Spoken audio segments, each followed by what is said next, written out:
Et l'ombre, Salut Rodrigo. ça va Olivier, t'as la forme ou quoi? Bah à fond, pas le choix. Bon, Je on viens est de à fond sortir derrière d'une toi là, hein. je viens de sortir d'une réunion avec des gens que tu connais bien. Ouais? Khadija, Céline et Ah Laetitia. oui, Voilà. on se connaît bien, ouais. On se prépare une petite En surprise fait, pour la campagne. pour vous sachiez, Olivier Salerno, ça a été la première étape quand on a lancé un collectif pour l'école gratuite. Aujourd'hui, bon, c'est une des mesures principales du programme du Front Populaire, donc il est aussi, il a aussi sa part de gloire dans cette histoire. C'est chez lui qu'on l'a lancé à Nice avec les parents de la FCPE, et donc je suis super content qu'il soit candidat dans ce coin-là, et j'espère que c'est pas qu'une prise de judo que tu vas lui faire à Ciotti, tu vas lui faire un peu plus que ça. Un Donc hippon. voilà, exactement. Alors pour les gens qui Ouais, nous c'est un suivent, super gars. effectivement, regardez bien le visage de cette personne. C'est lui qui va taper Ciotti. Exactement. Donc Olivier, bonsoir, bienvenue en Prune Salut, Bourbon. salut, merci beaucoup. Salut Rodrigo. Allez, Merci. je vous laisse, bon Eh, courage. C'était pas Ouais, prévu, bisous à mais toi. c'était pas prévu, mais je suis super content de passer après toi. C'est cool. On est ensemble. À plus tard, frérot. Ciao. Merci, Prune Bourbon. À bientôt. Mais Merci Rodrigo, Rodrigo. on À continue sur les bancs bientôt. de l'Assemblée. Ah oui, avec plaisir. Une place à côté de moi si tu peux. On va régler ça avec Mathilde. Ouais, carrément. Donc Olivier, tu es candidat dans la Circo 0601, donc face à Éric Ciotti. Et ouais. Entre autres choses. Le RN a plusieurs visages et Ciotti en est un. Donc l'homme qui a voulu faire alliance. Tu es enseignant au lycée professionnel. Ouais, c'est ça. Donc on peut dire que tu portes l'ADN de la FI dans ton sang, parce qu'on rappelle que la réforme globale sur l'ensemble professionnel a été faite par un ministre exceptionnel qui s'appelle toujours Jean-Luc Mélenchon. On n'a pas changé de nom et de prénom. Voilà. Et la réforme est toujours d'ailleurs en place. Hein. C'est l'une des seules réformes qui a jamais été refaite au sein de l'éducation nationale. Et donc on est ravis de te rejoindre. Hein ? Tu parles de quelle réforme? La réforme que Jean-Luc avait fait quand il était ministre de l'enseignement professionnel. Ah bah les réformes depuis on en a eu un max et puis c'est bien le problème d'ailleurs. Et donc t'es candidat. Je vais te poser la même question que Rodrigo en fait parce que c'est un truc qui revient peut-être du terrain. C'est toi à titre perso pourquoi tu y vas? Pourquoi j'y vais? Bah parce qu'on n'a pas d'autre choix que d'y aller. Tu me demandes à moi pourquoi moi Olivier Salerno, c'est ça? Pourquoi toi ouais. Bah écoute, y a un truc qui est simple. Moi, j'ai commencé à rentrer dans ce qui est politique, l'idée de militer pour de la politique qu'on dit institutionnelle en 2017 pour les élections législatives. En fait, moi, j'habite à Nice là, mais je suis arrivé à Nice il y a 9 ans précisément, et j'ai toujours été dans les assos, les trucs un peu militants et tout ça.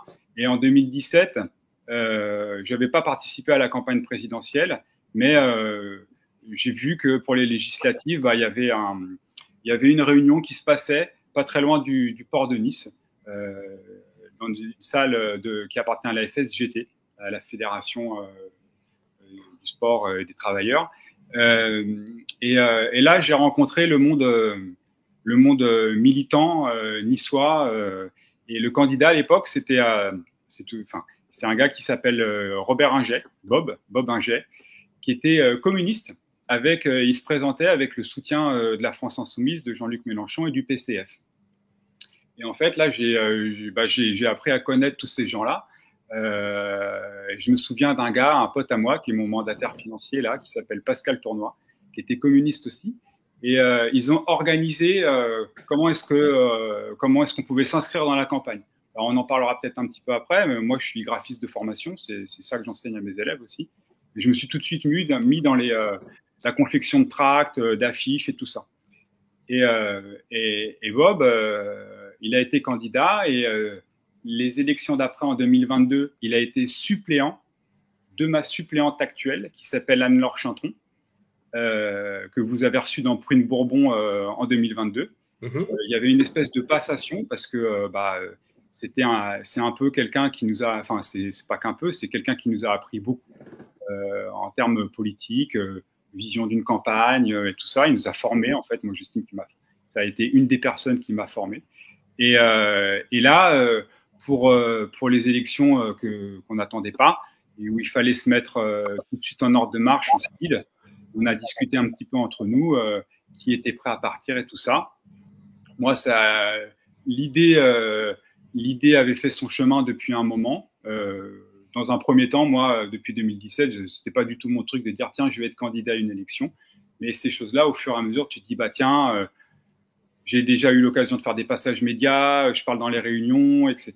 Et puis finalement, ce truc arrive. Et puis là, en 2024, il y a une semaine maintenant, on a l'impression que ça fait des siècles, qui est prêt à partir. Voilà, j'étais volontaire. Et Anne-Laure Chintron est ma suppléante. Et donc, du coup, Bob, Robert Inger nous aide dans la campagne à fond. Et en fait, tout ça, c'est une équipe. Quand il y en a un qui tombe, l'autre est derrière lui, comme on dit. Sauf que personne n'est tombé, on continue à être là et on se soutient. Et en fait, ici, à Nice, on peut dire que il y a pas mal. Le réseau militant est globalement assez solidaire. On sait que de toute façon, il y a une adversité assez balèze en face de nous. On est dans un territoire assez particulier et que de toute façon, il n'y a pas d'autre choix que de bosser ensemble. Voilà, Anne-Laure et Bob sont des amis proches et je suis super content d'être dans cette continuité, de m'inscrire dans cette continuité et puis de faire leur campagne à leur côté. Et comment ça se passe sur le terrain? Vous êtes accueillis comment? On est plutôt bien accueillis. Il y a pas mal de ferveur, il y a pas mal de bonne volonté. Moi, je t'avoue que là, je suis dans une espèce de bulle un peu bizarre de candidat où il faut que je prévoie pas mal de choses, notamment les interviews, les choses comme ça. Donc, j'étais souvent de l'autre côté à organiser des campagnes, des événements, à faire les tracts, les flyers, comme je disais tout à l'heure, à gérer un peu les réseaux avec une équipe, pas du tout seul, mais vraiment à faire tout ça. Et puis là, maintenant, je suis un peu de l'autre côté.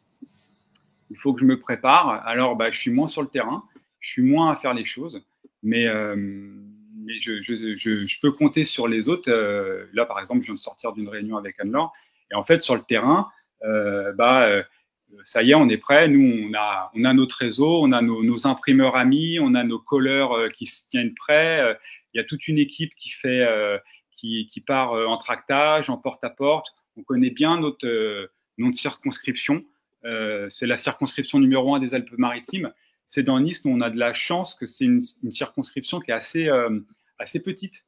Voilà, nous, on a des copains, par exemple, dans l'arrière-pays niçois, qui font des kilomètres en bagnole et tout pour aller voir les différents points de leur circonscription. Nous, un coup de tramway, on va à pied, un coup de vélo, un coup de voiture, c'est pas loin. On est à 20 minutes, une demi-heure maximum d'un point à un autre. Donc, en fait, ce terrain-là, il est maillé et les équipes, elles nous, voilà, sur le terrain, on se fait pas quitter à Nice. En fait, il faut comprendre ça. C'est quand on tracte, moi avant, je viens de la France Insoumise. Quand on tracte pour la France Insoumise ou maintenant pour le nouveau Front Populaire, on se fait pas jeter. On a plutôt un bon accueil.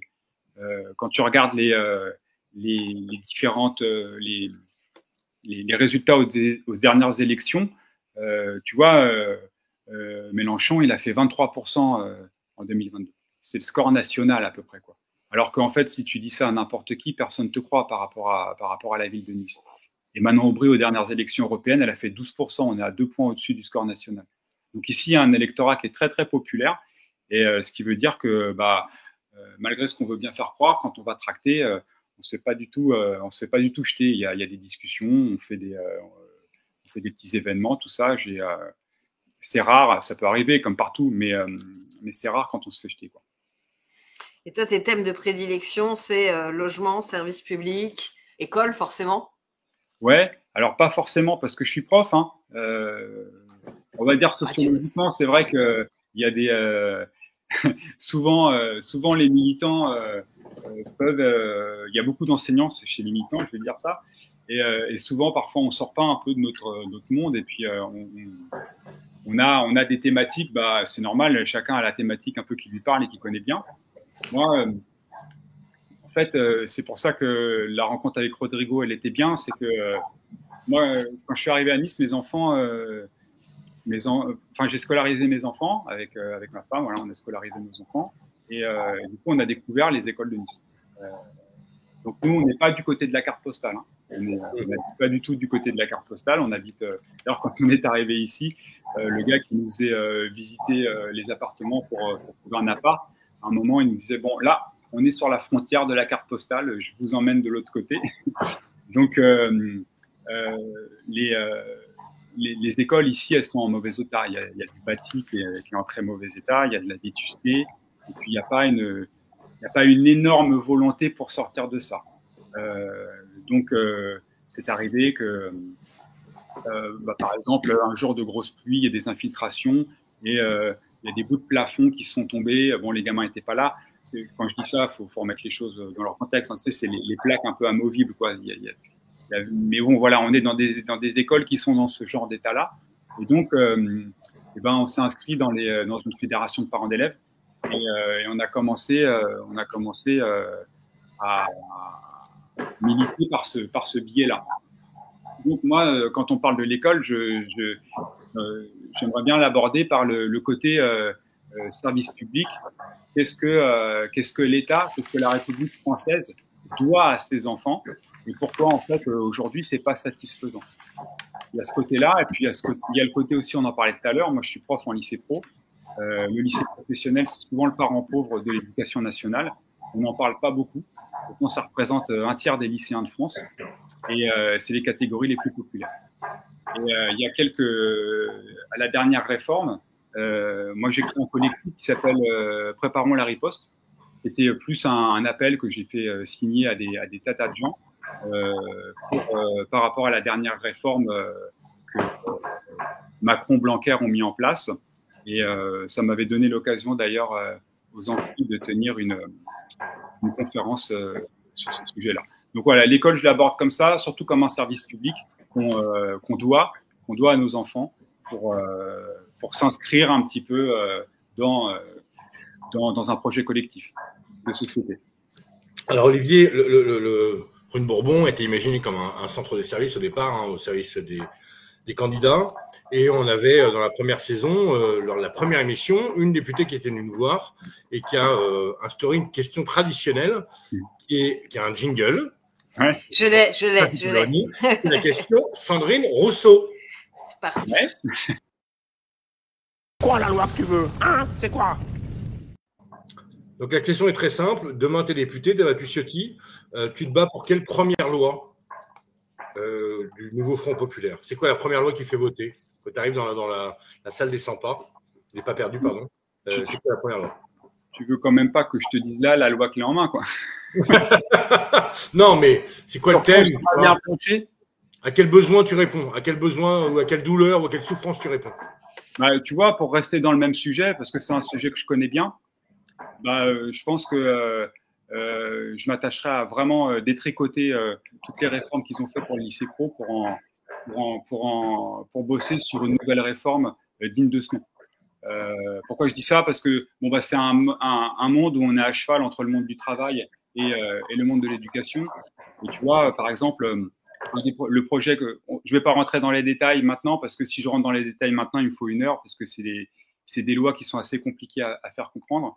Mais par exemple, je sais pas si les gens qui nous écoutent là ce soir le savent, mais souvent on dit l'apprentissage. Bon, ça, c'est vraiment l'horizon de Macron, Blanquer pour l'éducation nationale. Je parle de Blanquer parce il a vraiment été à la manœuvre pour ces choses-là. Et en fait, il faut comprendre que quand tu es apprenti, tu dépends de l'entreprise dans laquelle tu es. Ça signifie qu'en fait, si demain, pour une raison ou une autre, tu n'es plus dans cette entreprise parce que tu es trop jeune, le stage ne te convient pas, parce que tu as un problème avec ton patron, parce que le patron n'a pas de problème avec toi, mais par exemple, il met la clé sous la porte, ça veut dire que tu es déscolarisé. Donc, quand tu es apprenti et que tu n'as pas d'entreprise, tu es déscolarisé. Ça veut dire que les apprentis dépendent de l'entreprise et plus de l'éducation nationale. Donc, quand ils disent qu'ils veulent que des apprentis à partir de 15 ans, ça veut dire qu'ils sont capables de foutre toute une partie des mômes, parce que c'est des enfants de 15 à 18 ans, sous la tutelle quelque part, d'ailleurs c'était leur projet, sous la tutelle du ministère du Travail, mais surtout sous la tutelle de chaque entreprise. Donc les enfants, ça veut dire qu'ils ne protègent plus les enfants, quand bien même ils s'inscrivent dans une formation professionnelle, parce qu'ils veulent tout déléguer à l'apprentissage. Alors que ce qu'il y a de beau dans le lycée professionnel public, c'est que justement, on peut apprendre tôt une activité, qu'elle soit manuelle, une activité professionnelle, mais toujours sous le cadre et chapeauté par le ministère de l'Éducation nationale, justement parce que entre 15 ans et 17-18 ans, l'âge où tu deviens bachelier, tu es encore un enfant. Et ça, c'est hyper important et c'est quelque chose qu'ils sont en train de détricoter. Donc moi, je pense qu'un des premiers trucs qui me tiendra à cœur pour travailler là-dessus, c'est ça. Et surtout, ça va un peu au-delà parce que tu imagines bien une politique industrielle de la France, dans quoi est-ce qu'il faut mettre toute notre énergie, notamment la transition écologique. Voilà, le monde de l'enseignement professionnel a vraiment sa part à jouer avec la transition écologique et les enjeux qui viennent.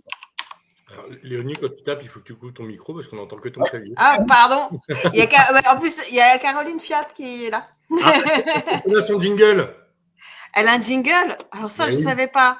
Ah, bon. C'est quoi? Je ne sais pas. Alors, je vais juste réagir à ce que vient de dire Olivier, après on va faire rentrer Caro rapidement, parce que ton sujet peut paraître un peu aigu pour plein de personnes, tu vois, comme un micro-sujet, sauf que en poire derrière, il y a aussi toute la problématique d'accueil des mineurs isolés qui rentrent par ces filières-là. Donc, on parle d'une masse de gens qui sont balancés dans l'apprentissage n'importe comment. Effectivement, je suis d'accord avec toi. Sous la responsabilité de gens qui ne sont pas formés pour, d'ailleurs.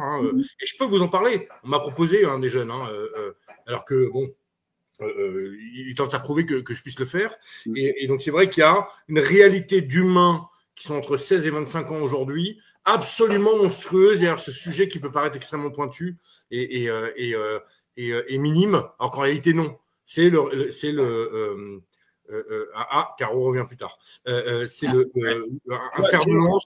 Ce que tu dis, justement, je peux en parler. Bon, voilà, Nice, ici, on n'est pas très loin de la frontière. Il y a Menton à côté. Il y a une problématique justement sur les mineurs isolés. Nous, ici, on bosse avec des associations qui accueillent ces mineurs et qui essayent de gérer un petit peu ce que l'État ne gère plus. Et c'est vrai que on remarque ça, que l'apprentissage peut être en fait une solution parce que ces mineurs sont accueillis et ils ont un contrat de travail en fait. Ouais. Donc tu vois, c'est ambivalent parce que quelque part c'est une solution un petit peu qui peut leur permettre de trouver une stabilité et puis surtout de régler le problème administratif qu'ils ont. Mais à côté de ça, on reste dans un truc très utilitariste où les associations en ont tout à fait conscience, mais c'est parce que justement tu es une force de travail qu'on veut bien commencer à penser à réguler. Il n'y a pas d'autre choix que de le faire comme ça parce que c'est la solution que l'administration permet. Mais en attendant, tu fais bien de le soulever parce qu'on est sur quelque chose d'assez qu'il faut soulever, quoi. Mais surtout qu'il va devenir gigantesque parce qu'on a des millions de personnes en déplacement qui sont des réfugiés climatiques. Bien sûr. Et quand le gouvernement te parle d'immigration choisie, il parle de ça. C'est-à-dire qu'ils mettent sur le même niveau. En fait, ils précarisent les statuts. Ils font en sorte qu'il y ait de plus en plus de travailleurs précaires. Ils font en sorte qu'il y ait, quand ils veulent le plein emploi, c'est-à-dire qu'ils veulent combler des emplois en tension. Et donc, ils veulent mettre des travailleurs et des travailleuses précaires sur ces emplois en tension. Et les travailleurs et les travailleuses précaires, il y en a de différents styles. Il y a les gens qui sont au RSA, qui veulent maintenant faire bosser. Il y a ce dont on vient de parler, les gens qui sont dans des situations régulières. Et puis, il y a, suite aux différentes réformes du lycée pro qui sont en train de faire, les lycéens professionnels qui sont de plus en plus précarisés. Bon, on parle de tout ça depuis tout à l'heure, mais on ne parle pas de Nice, c'est de notre ami Eric. Non, mais on s'en fout, on n'a pas besoin de parler de lui, tu vas le battre, il va disparaître. Donc, je dis, c'est pas un sujet, le mec c'est déjà le passé. Alors, très rapidement sur, il y a quand même un point assez important qui rejoint ta technique ninja quand même, c'est que tu es quand même un engagé du nouveau Front populaire. Et il y a un sujet peut-être qui toi va te tenir particulièrement à cœur, il va peut-être intéresser les gens qui nous regardent, c'est que tu n'es pas graphiste, en vrai. ton vrai métier de départ, c'est pas ça. Et l'un des combats de la vraie gauche, c'est quand même ces grands patrons, ces 0,1% qui. Est-ce que tu peux nous expliquer comment Arnaud Lagardère t'a empêché, en tant que dessinateur, d'aller à Angoulême? Ah ouais, je savais que ça allait vous faire marrer comme anecdote. J'avoue que j'y ai vraiment beaucoup réfléchi. Puis à un moment donné, il y a ça qui m'est sorti de la tête. Ouais, je suis pas graphiste, bon. Moi, si tu veux connaître vraiment mon parcours, moi, je suis originaire de la région parisienne. Je suis de la banlieue ouest. J'ai grandi dans un petit village avec le même code postal que les Mureaux. Donc, j'ai grandi dans un petit village des Yvelines, juste à côté des Mureaux, pas très loin de Mantes-la-Jolie. Et bon, le dessin, ça a toujours été mon truc. Et j'ai fait des études techniques. À l'époque, ça s'appelait F12. Aujourd'hui, ça s'appelle STD2A. C'était des études d'art appliqué. Donc, j'ai continué là-dedans. Et tous les jours, je prenais le train pour aller sur Paris. Voilà, mes parents, ils m'amenaient en voiture jusqu'à la gare de la ville, pas loin. Et ensuite, je prenais le train pour aller à Paris et j'allais dans un bahut qui s'appelle Auguste Renoir. Et c'était l'époque du graffiti. C'était la grande époque du graffiti. Moi, j'avais des yeux comme ça. C'est vraiment mon truc. Je peux dire que ça fait partie de ma formation. Et ensuite, après cette école-là, j'ai fait une école de graphisme, si vous connaissez, qui s'appelle l'ENSAMA Olivier de Serres. Voilà. Et en sortant de ça, j'étais graphiste, plus ou moins graphiste, illustrateur. En fait, on avait une culture de l'image, quoi. Et donc j'ai été dans des agences, mais à côté de ça, j'ai développé une activité de dessinateur de presse. Et après, j'ai réussi à publier dans plusieurs canards. Hein. J'ai réussi à publier à l'époque à l'UMA Dimanche. J'ai beaucoup publié dans Le Psychopathe pour les gens qui connaissent. La personne qui m'a fait rentrer dans tout ça, je n'étale pas trop parce que c'est toujours assez émouvant. C'était Tinius. Voilà, je ne sais pas si vous connaissez. Oui. Voilà. Et donc, c'était vraiment la personne qui s'occupait des petits jeunes et qui croyait à peu près en tous les gens qui allaient le voir. Et donc, il avait réussi à me faire rentrer au Psychopathe qui était tenu par Carali. Et donc, au fur et à mesure du temps, je me suis mis à la bande dessinée. Alors, pendant mon activité de dessinateur de presse, en fait, c'était difficile. C'était difficile de trouver des gens pour me publier, quoi. Et à chaque fois que j'arrivais à trouver un plan, ça marchait pas au final. C'est-à-dire que soit le journal, c'était un nouveau journal, et puis ça faisait pas plus de 3 numéros, et puis du coup il y avait plus de boulot pour moi après.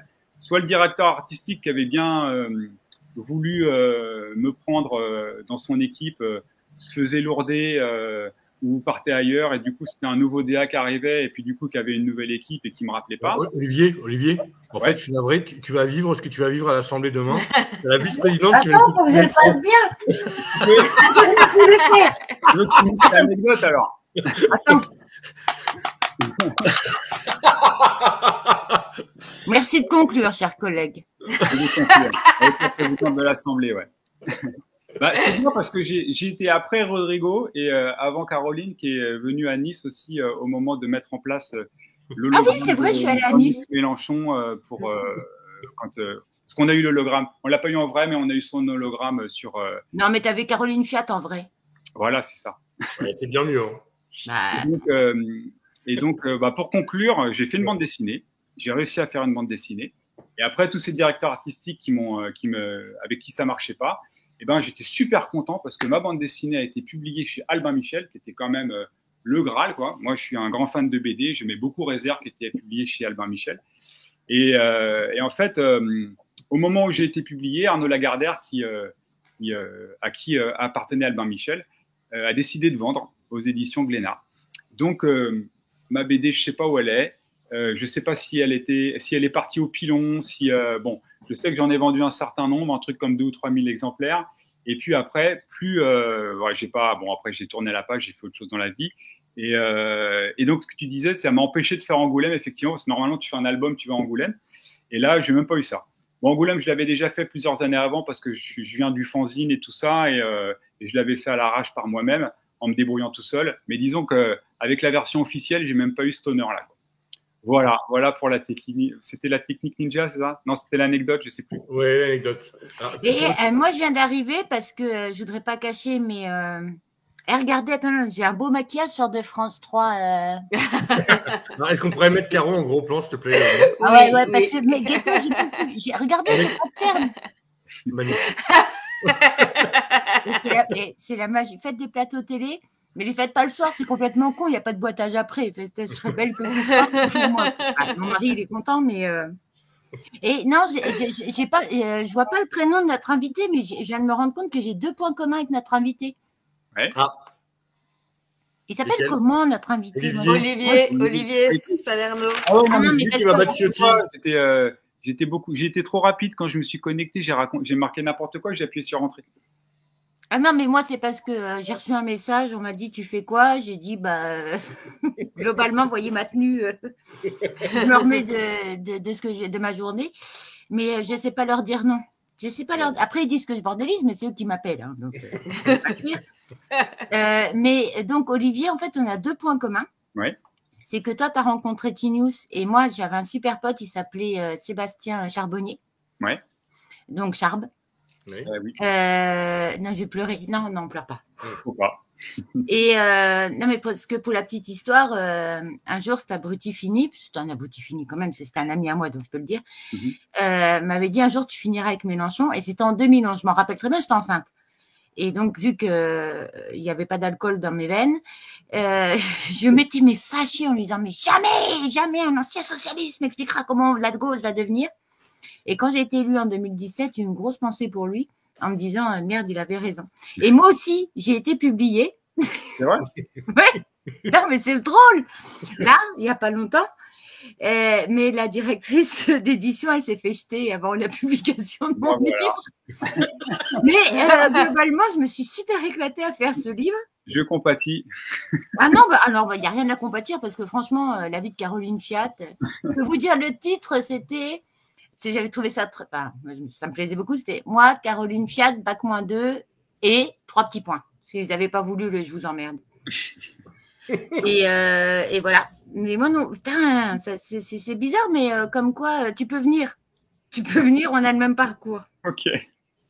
Alors, on va revenir à Olivier en gros plan, si vous voulez bien, pour qu'il puisse continuer. Après, on a May Bouada. Bonsoir, May, qui nous a rejoint.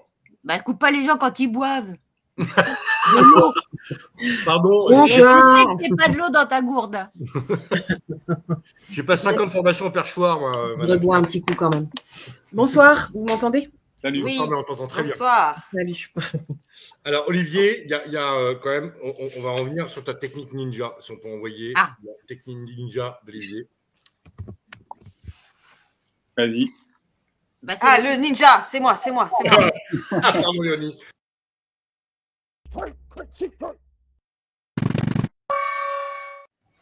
Alors, c'est pas ce que tu as répondu dans le questionnaire. Non. Je suis pas d'accord, vous avez retrouvé tous les singles, pas le Ouais. Non, toujours pas le tien.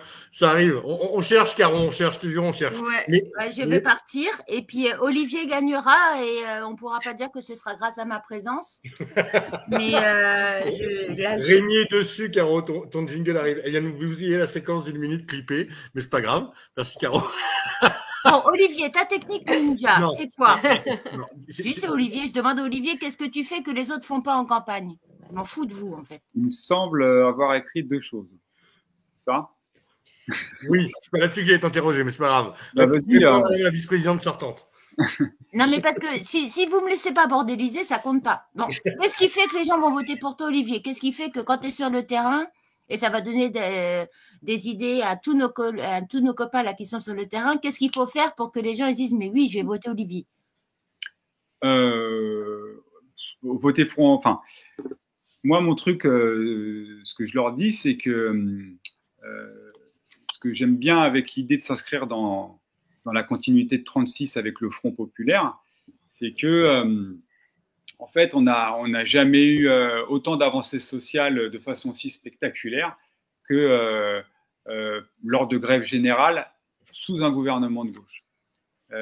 Et donc, ça veut dire que c'est pas parce qu'il y a des élus, qu'on a réussi à placer des élus, que le travail est fini. La grosse erreur qu'on a faite en 81, c'était de rentrer à la maison. On nous avait demandé, enfin, je dis on nous avait demandé, j'étais tout petit, j'avais 3 ans en 81, mais on a demandé aux gens de rentrer à la maison, de pas trop la ramener parce que la gauche était aux affaires, au pouvoir et qu'il fallait la laisser faire.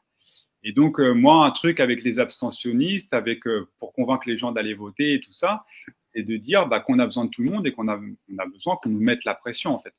Donc, le travail n'est pas fini, c'est un truc collectif et les élus, en fait, il faut pas qu'on les laisse tranquilles. Il faut qu'on soit toujours là pour leur rappeler que on les a élus pour quelque chose et on compte sur eux pour cette chose-là. Voilà. Moi, pourquoi est-ce que je dis ça? Parce que on est sur un territoire où les élus s'expriment, ça s'entend dans leur langage, comme si la ville leur appartenait.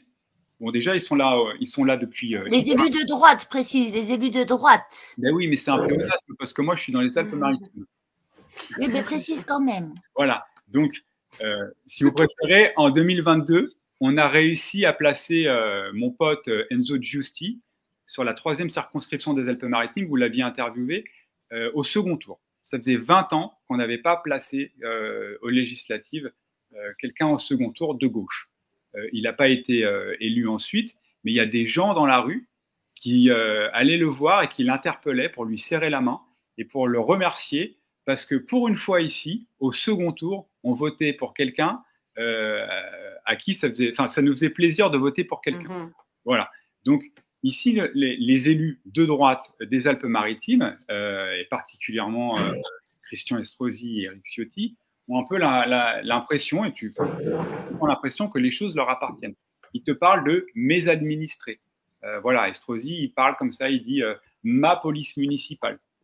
Alors qu'en fait, Éric Ciotti, qui est mon adversaire principal sur cette circo, et Christian Estrosi et toute cette équipe, même s'ils s'entendent pas, ils sont d'accord là-dessus. En fait, on est dans un endroit où, enfin, ils ont l'impression en fait qu'ils ont les clés de la maison et que les gens sont à leur service, alors que c'est l'inverse. Moi, c'est ça que je dis aux gens, c'est qu'une fois qu'on a élu quelqu'un, le travail n'est pas fini et on est là avec nos organisations associatives, syndicales ou autres, collectives, à mettre la pression aux gens qu'on a mis au pouvoir. Ça marche comme ça. Enfin, ça doit marcher comme ça. Ok, alors. Attends, vu que non, je suis là pour bordéliser, t'as voulu que je tu vas en chier. Madame Piat, s'il vous plaît. Non, alors c'est moi qui le fais beaucoup mieux. S'il vous plaît, chers collègues. Chère co-animatrice, laissez le candidat s'exprimer. Merci. Oui, mais justement, non, je voudrais faire un message à tous les militants qui ne sont pas de Nice. Mais ceux de Nice, on les aime quand même.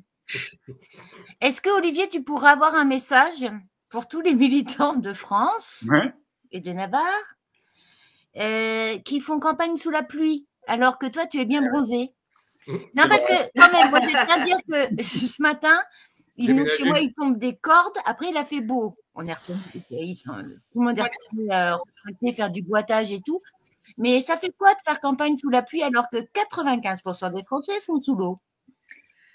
Bon, j'avoue que moi, j'ai expliqué tout à l'heure que moi, je suis de la région parisienne. Ça fait 9 ans que je suis ici. J'hallucine un peu tous les jours, en fait. Je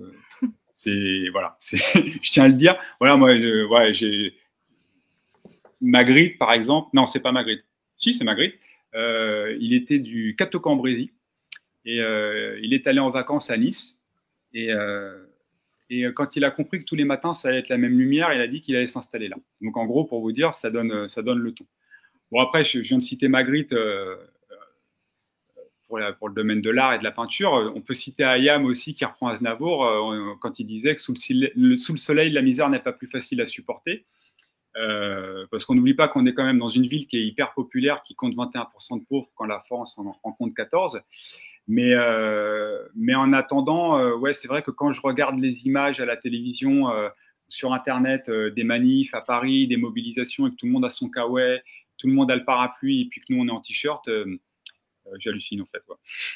Ouais, juste un réponse. Alors moi, la réponse, mais je veux faire un gros kiff. Ouais. à tous les militants, les sympathisants, et je vais dire Nouveau Front Populaire. Parce que le Nouveau Front Populaire, c'est PS, PC, ELV, LFI. Et il y a des endroits, si on n'est pas tous ensemble, c'est les fachos qui passent. Mais un grand merci à tous nos militants et sympathisants qui se retrouvent dans des positions improbables avec des kawaii, des parapluies, machin. Là, je vois que dans les commentaires, quelqu'un écrit « il pleut pas à Paris », ben ça tombe bien, parce que Paris, c'est pas la France. Si on me demandait à moi demain quelle est la capitale de la France, vous viriez vite fait vers le Grand Est. Hein. Donc, franchement, avec la météo, le dernier moment où des congés sont posés au dernier moment, ils prennent des jours de récup et tout, je remercie tous les sympathisants et militants de partout, de tout ce qu'ils font parce que c'est improbable. Alors, Caro, merci. Alors, juste, pardon, je suis désolé. C'est pas Magritte, c'est Mathis, la honte. Ouais, c'est pas ta grille, c'est Donc, on fait la même avec Mathis, vous avez compris. On va remonter. Alors, Caro, merci, parce que tu nous offres une transition merveilleuse. Donc, tous les électeurs qui nous suivent du 0601, si vous voulez mettre une branlée à Ciotti, c'est pour Olivier qu'il faut voter. Et par contre, tous les militants qui suivent, si vous voulez mettre une branlée à Ciotti, c'est les contenus d'Olivier qu'il va faire relayer. Ouais, c'est sympa. Parce que c'est lui qui va sortir Ciotti, et s'il se prend une branlée, et si en plus il sort au premier tour, ce serait merveilleux, mais s'il se prend une branlée, on est débarrassé de Ciotti, les gars. Donc, vous prenez les contenus qu'on va publier sur YouTube, vous les prenez un peu partout, vous faites ce que vous voulez, vous suivez Olivier sur les réseaux sociaux, on va mettre tous les liens, et vous poussez sa candidature pour que Ciotti dégage. Voilà. On vous a offert un moyen, voilà, il s'appelle Olivier Salerno, il est là ce soir, et il sera député, parce qu'il va battre Éric Ciotti grâce à vous. Donc, merci de relayer l'ensemble. Merci Olivier de ton passage. Tu restes avec nous si tu veux, évidemment. Avec plaisir. Et Caro, on va faire une transition magnifique sur le tous ensemble et sur le fait d'être réunis parce que c'est la marotte de mai.